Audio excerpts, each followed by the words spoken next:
Black the Name by D.B. Halpert. Narrated by the author, D.B. Halpert.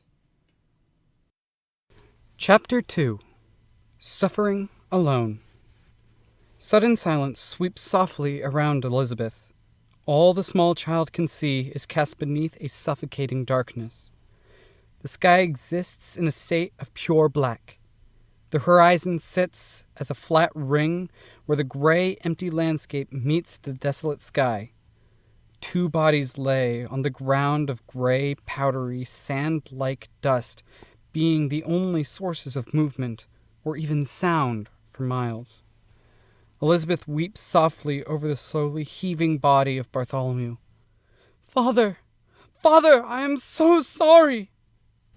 Weak, Bartholomew begins to force himself up, falling once as the blade from Elizabeth's hands tries to rip itself free from his throat.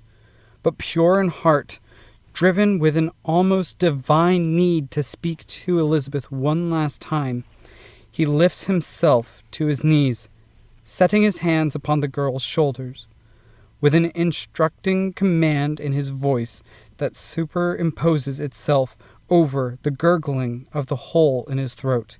Stopped only once to cough out blood, he speaks. "Do not apologize, child. I know you to not be the one who acted. I only ask you, my child, to promise me one thing. Do not forget what I have taught you.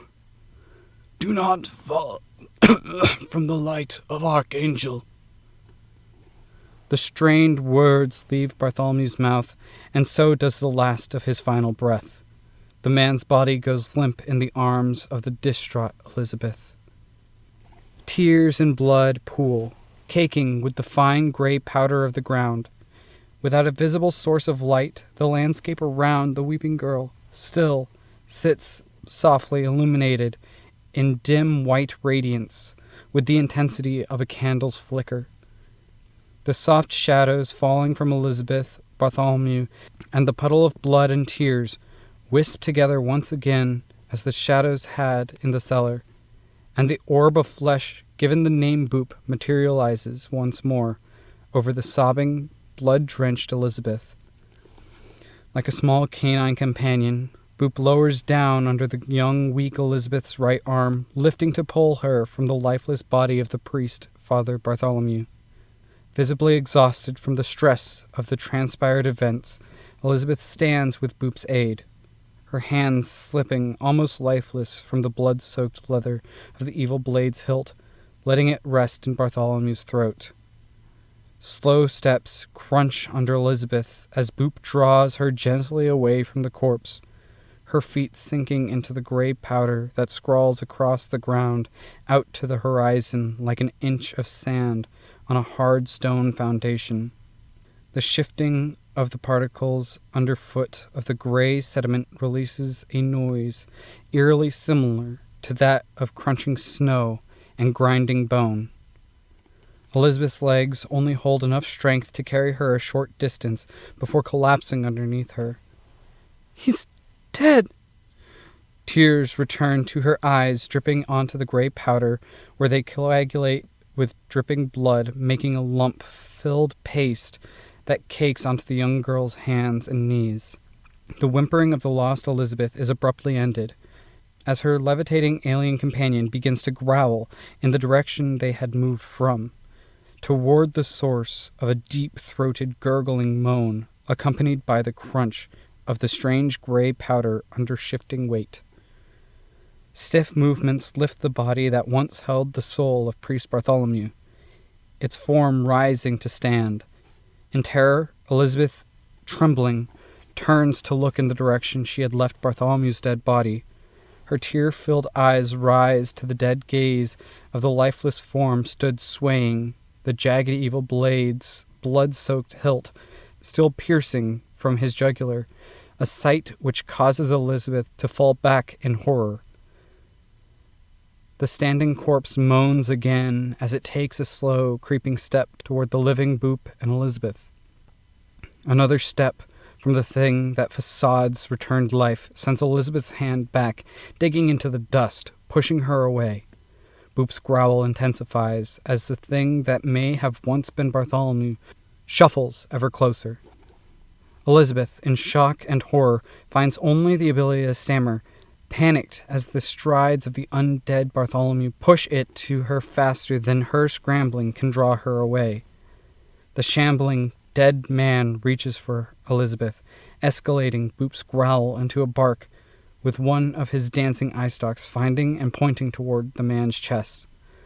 Ripples burst through the air between the eye and the blood-stained, gray, dust-caked robe, with a force which throws the undead form away from Elizabeth. Steeling herself, Elizabeth wipes the tears from her eyes, leaving blood and clotted gray dust smudged across her face. Angry thoughts rush through the young child's head, thoughts of disgust and betrayal. Father Bartholomew is dead. That can't be him. This dust, the sky, this place must have done something. It can't be him. Boop returns to growling, while one eye stalk looks for direction from his companion. The girl points to the standing form with a dagger in its throat, and without words speaks into Boop's mind telepathically. That is not a friend, Boop. That man was, but that is not him. With the confirmation of a threat's presence, Boop strains to focus. Two of his eye stalks pass in the direction of the dead body of Bartholomew, locking in the figure's direction. With a target and Boop's focus, energy coalesces around the eyes, jutting forth into two more beams of power. One shoots out, invisible in this location, causing the blood-soaked robe to stiffen, freezing as a layer of frost forms across its surface. The second blast, out from the eye stalk that had shot before, sends waves of pressure into the freezing form, sending it flying back once more. Several seconds pass with the stiffening frozen corpse lying motionless in the gray powder, giving a moment long enough for Elizabeth to feel safe enough to sigh in relief of not being in danger. The tears begin to reform in her eyes, having just told her companion to strike the physical body of the man she would have wished to have been her father, possibly killing him for a second time. But the crunch of the strange gray powder again cracks into her ear. "Why?" Elizabeth cries out to the black skies. "Archangel, help me! I can't do this!" Elizabeth falls to her knees, weeping, again, not knowing what hell she has been placed in. Boop continues to glaze the walking corpse in ice and knocking it around with the eye ray of telekinesis. Many moments drone on without response from the heavens.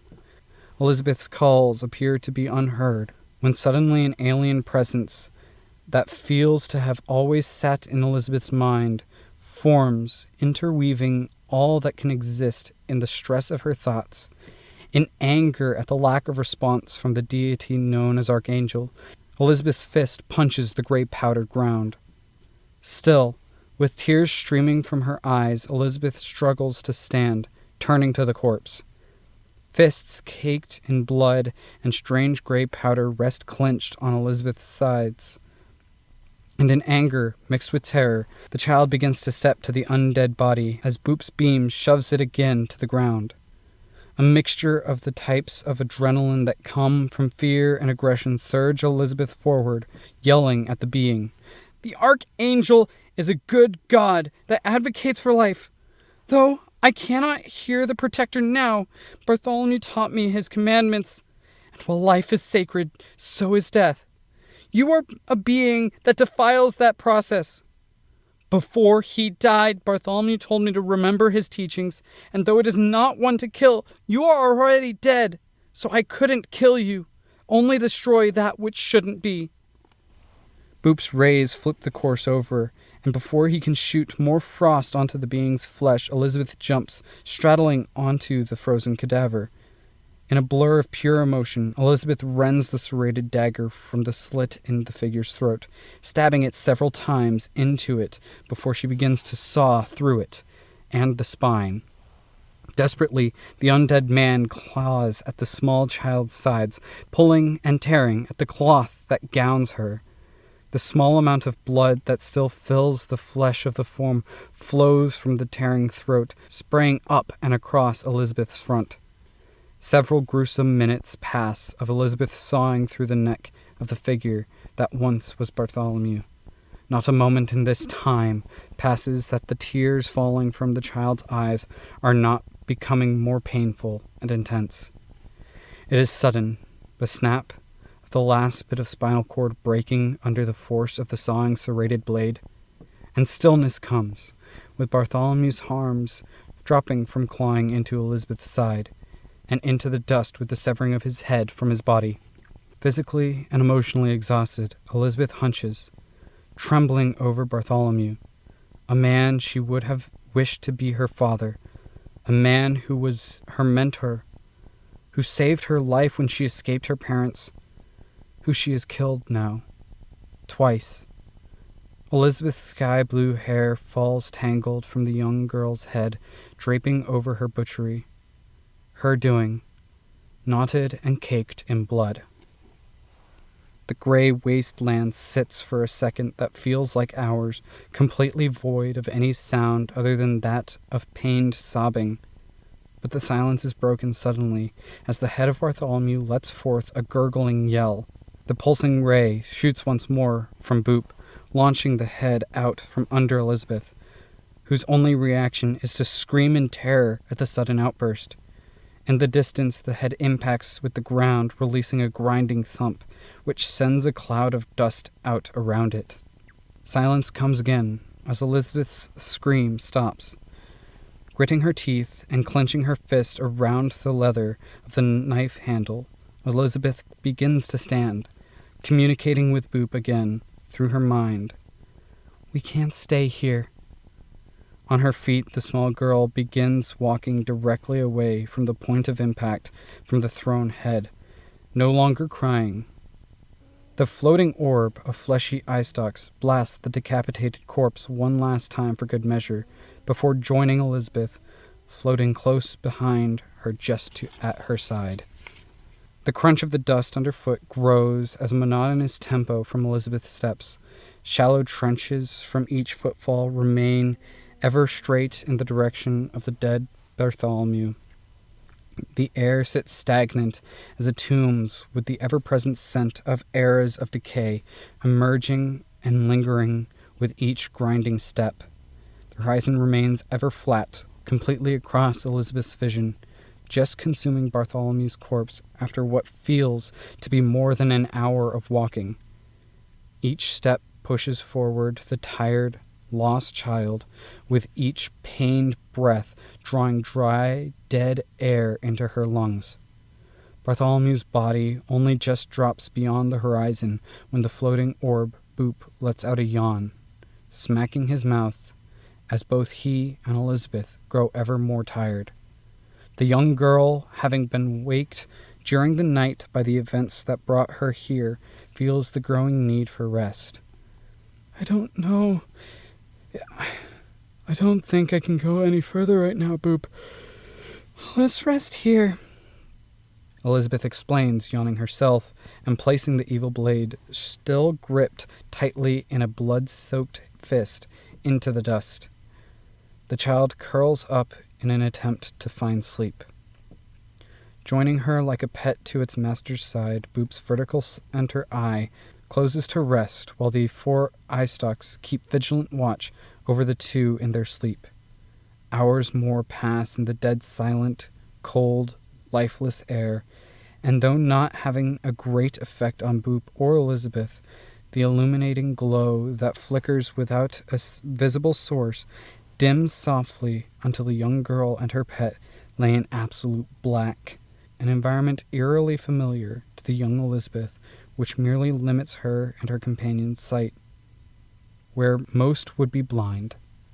Through the time where the two lay in suffocating darkness, they wake from their rest in several instances to the sound of far-distant screams and wails, only to drift again to sleep after minutes more of silence. Several of these cycles of minor rest pass, broken only by the occasional sudden noise, but eventually the light slowly begins to return. Still tired, but bathed in the light without source once more, Elizabeth rises, lifts the dagger from its home in the dust, and begins walking. Sore from the day prior's extensive exertion of her body, Elizabeth's feet seem to drag deeper trenches in the gray, crunching dust. Boop's central eye flickers open for him to look in panic at Elizabeth, already many yards from where the two had rested, and hastily the flesh orb lifts from the ground, shooting to Elizabeth's side. The light grows throughout the passing hours during Elizabeth's continued trek with Boop. The continued march grows Elizabeth's thirst, which lingers thicker in her mouth as the dry air saps even her saliva of moisture.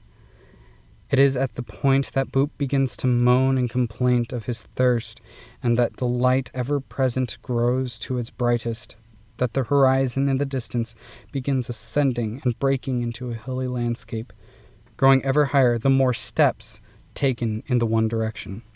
To get Boop to settle from his complaining, Elizabeth calls for him to rest in her arms, where he quickly returns to sleep, his eye stalks remaining ever vigilant. The light begins to dim, and the hills begin to rise under Elizabeth's steps. The fatigue of her muscles causes her to stumble once, releasing the orb that is Boop to fall from her arms, rolling through the dust, revealing him to have taken the form of an obsidian stone orb, with even the eye stalks taking their rest.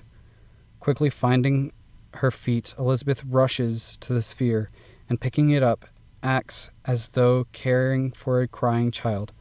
No. Rest, Boop. Don't worry, everything is all right. Just rest. We'll be safe soon.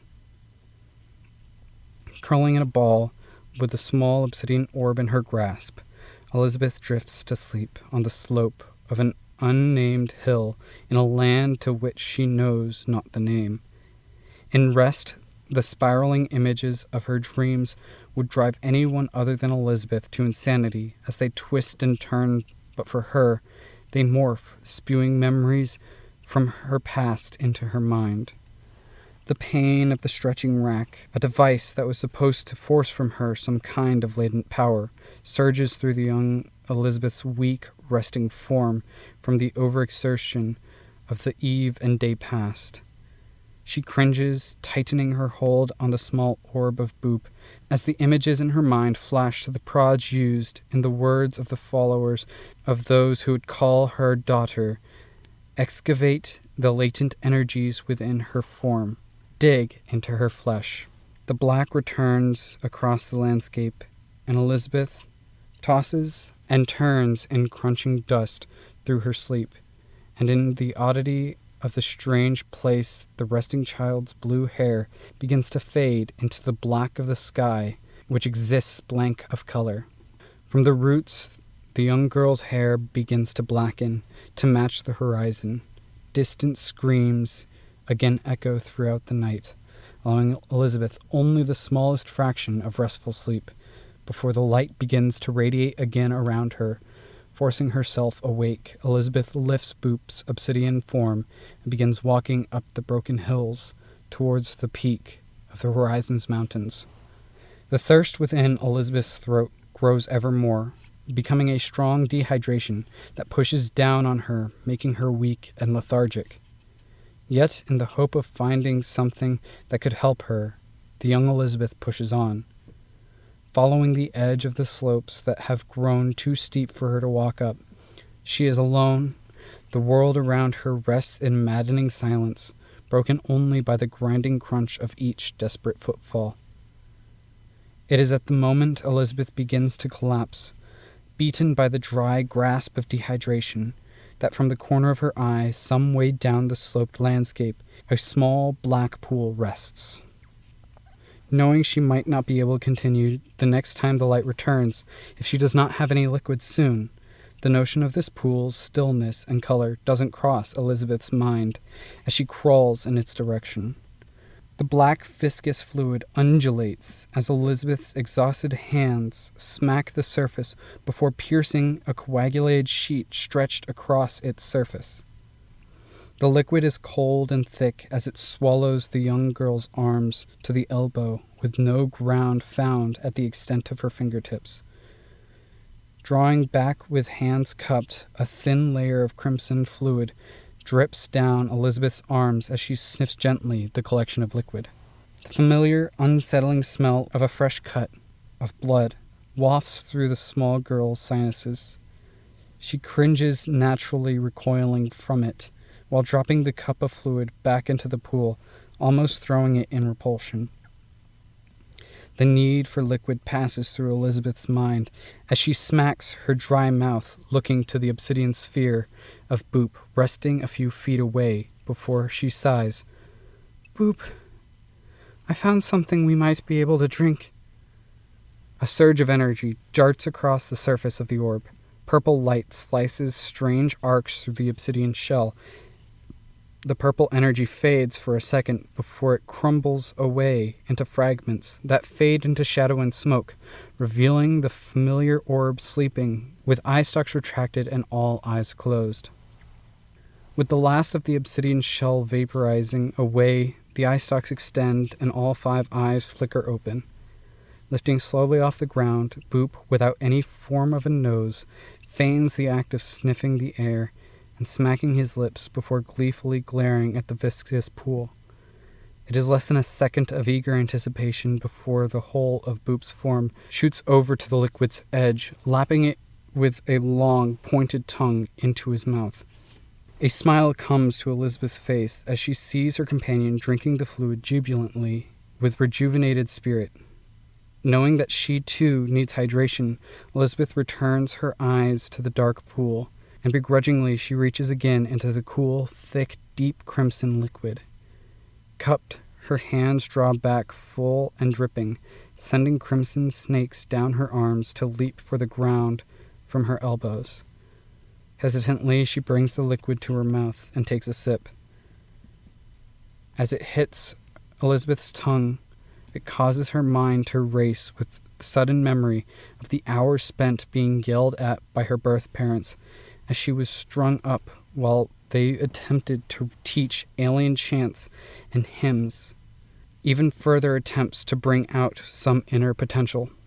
The lingering iron taste reminds the young girl of the blood she would taste when those that would call themselves her parents would strike her from failing again to produce the effects they desired. Elizabeth wants nothing more than to leave the pool of what seems to her to be blood as these memories fill her head, not caring where or what it came from, but she could not be sure she would find any other source of hydration within days of walking. The young child Elizabeth sits at the edge of the thick pool of blood, and cupped handful after cupped handful continues to drink. Each swallow brings a trembling, remindful sensation of the horrors that await Elizabeth if she is to ever return to from where she has come from. But still she drinks, knowing that she must not succumb to the scintillating embrace of death. At first the taste is repugnant, and the memories brought to the mind are horrifying, causing Elizabeth to want to throw down every remaining drop and leave. But as the moisture takes to her throat, and she feels the slightest bit of relief, her thoughts change. The small girl throws herself forward, dipping her mouth into the liquid to take deep gulps of the rehydrating fluid.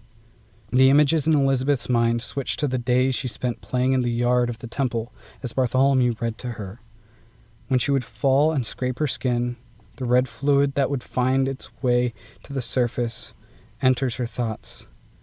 Several moments of gulping the thick fluid down suddenly come to a stop as Elizabeth feels it turn in her stomach. First bringing her hand to her mouth as a futile attempt to stop the inevitable, Elizabeth turns from the pool and begins to vomit. Every ounce that has not already been absorbed into Elizabeth's own bloodstream pours forth in a stream, clotting in a puddle by the pool of red.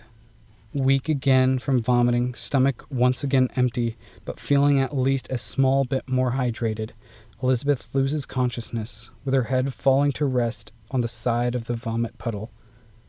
Boop rises from the liquid and turns in fast jerking motions, looking to Elizabeth as she lays down her head, and like a dog worried for a fallen master, he slowly floats over to her and begins to muzzle her as the light around them begins again to dim.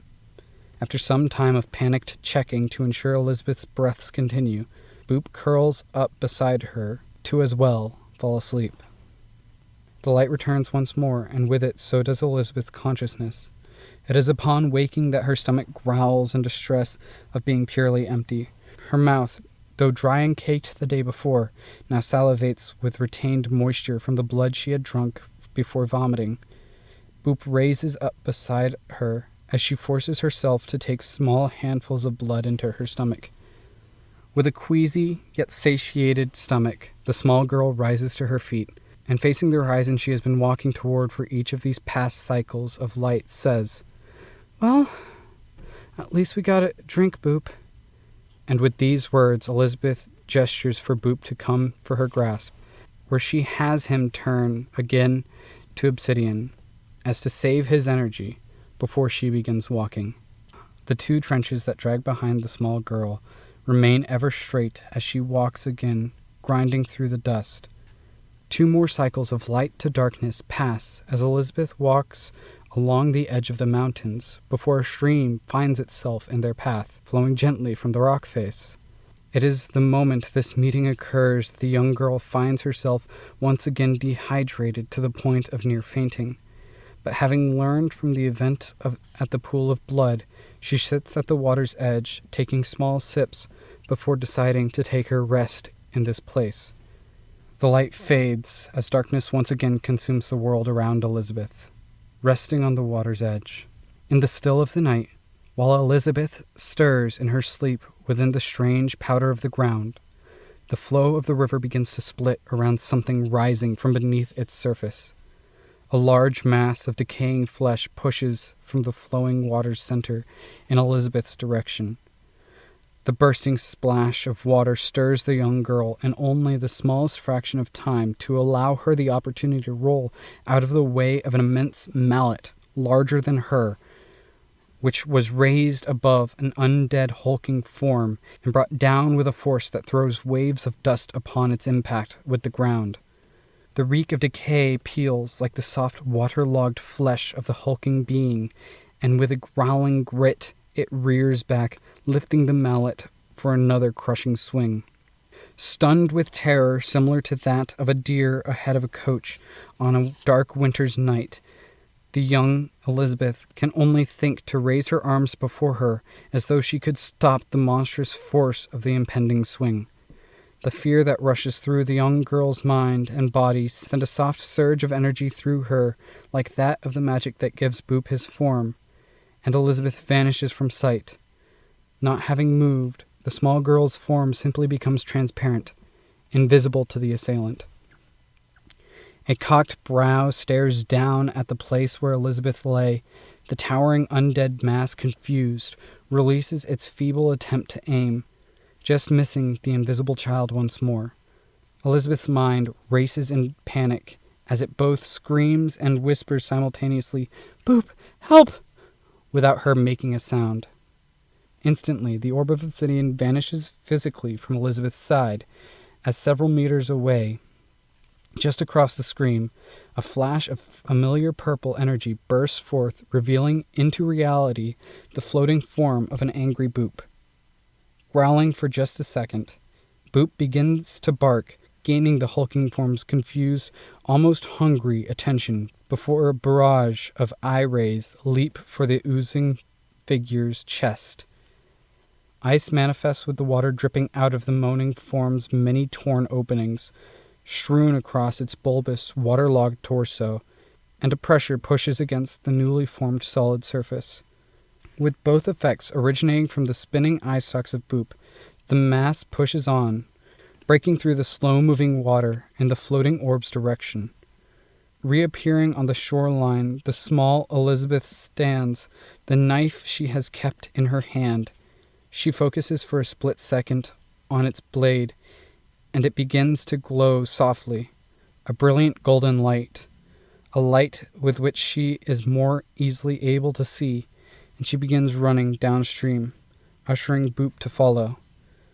The small form of Boop rises several meters beyond the hulking figure's reach before rocketing through the air in Elizabeth's direction. The decaying figure lumbers after the two for several moments, but strangely, after a minute, falls face first directly back into the water of the stream. Heavy breathing fills Elizabeth's lungs as she too eventually stops running with a pain in her stomach accompanied by the tremendous growl of famine. "I hope we find something to eat soon, Boop. I'm not sure how much further I can go," Elizabeth mutters as again exhausted she lays back down and falls asleep.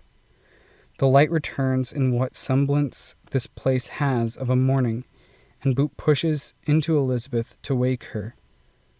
The near week without food, and with only limited water, has taken its toll on her. But still, Boop and she both know they must at least attempt to push on. Looking upstream, Elizabeth's gaze falls upon the mountain sides, extending further beyond the water, and wanting to stick to the direction she had chosen, she steps lethargically into the moving stream. Each heavy footfall brings the opposite shore ever closer, as the water becomes black and red with the washing of dust and blood from her. Floating close behind, Boop does what he can to ensure his master doesn't fall to the water's current, before being told to conserve his energy and forming into obsidian upon reaching the river's other side. With Boop in hand, Elizabeth begins to push ever onward, hoping that soon she will come upon something that she can eat. Each lethargic step drags deeper through the gray dust than the steps before. Hours of walking passed as the stream disappears in the distance behind Elizabeth.